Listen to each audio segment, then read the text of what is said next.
ಆಯ್ತಾ. ಆ ರೀತಿ ಪರಿಸ್ಥಿತಿ ಇದೆ. ನಾಳೆ ದಿವಸ ಅದೇನಾದ್ರು ಬಿದ್ದು ಅನಾಹುತ ಆದ್ರೆ ಜವಾಬ್ದಾರಿ ನಾವು ಅಂತ ಬರ್ಬೋದು, ಇಲ್ಲ ಇಮಿಡಿಯೇಟ್ಲಿ ಕೆಲಸ ಆಗುತ್ತೆ. ಗ್ರಾಮ ಪಂಚಾಯತ್ ಅದು ಗೊತ್ತಿಲ್ಲ, ಗ್ರಾಮ ಪಂಚಾಯತ್ ಹೌದಾ ಪರಿಸ್ಥಿತಿ ಅದು ಇಲ್ಲ ಅಂತ ಗ್ರಾಮ ಪಂಚಾಯತ್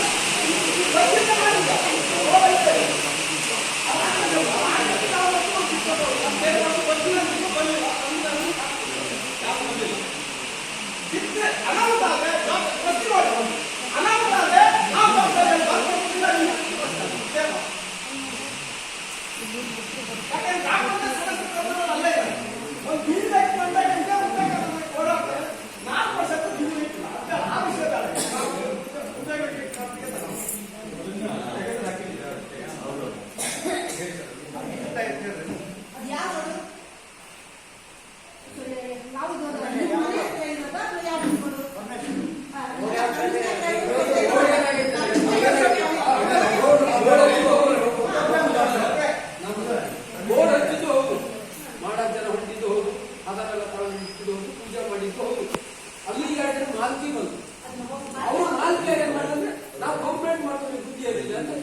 ಅವಾಗ ಯಾರ ಮುಂದಾಗಿ ಬಂದಿಲ್ಲ.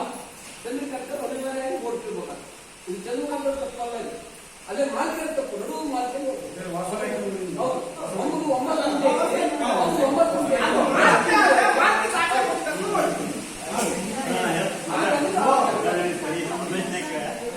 ರೋಡು ಆ ಕೇಳಿಯರಿಗೆ ತೀರಾ ಅವಶ್ಯಕತೆ ಇದ್ದು ನೋಡ್ಕೊಂಡು ಮತ್ತೆ ರೋಡ್ ಬಹಳ ಖರಾಬ್ ಆಗಿದ್ದು ಹೌದು.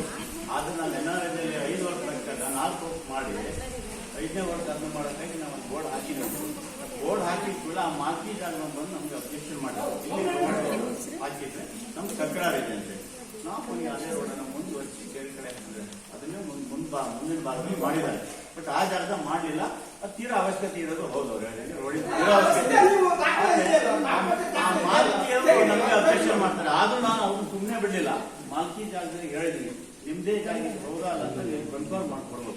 ಸುಮ್ಮನೆ ನಮ್ಮ ಮಾಲ್ಕಿ ಆಗಿದೆ ಅಂತ ನೀವು ಹೇಳಕ್ಕಾಗಲ್ಲ. ನಮ್ಗೆ ಅಧಿಕೃತ ಸರ್ವೆ ಮಾಡೋ ಜಾಗ ತೋರಿಸ್ಕೊಡ್ಬೇಕಂದ್ರೆ ಇವತ್ತಿಗೆ ಅವ್ರು ಬರ್ಲಿಲ್ಲ. ನಾವು ಅದನ್ನು ಮಾಡ್ಲಿಕ್ಕೆ ತೀರಾ ರೋಡ್ ಹದಗೆಟ್ಟಿದೆ ಅಂತ 100% ಹೌದು. ಹೌದು ಬಂದಿದ್ದು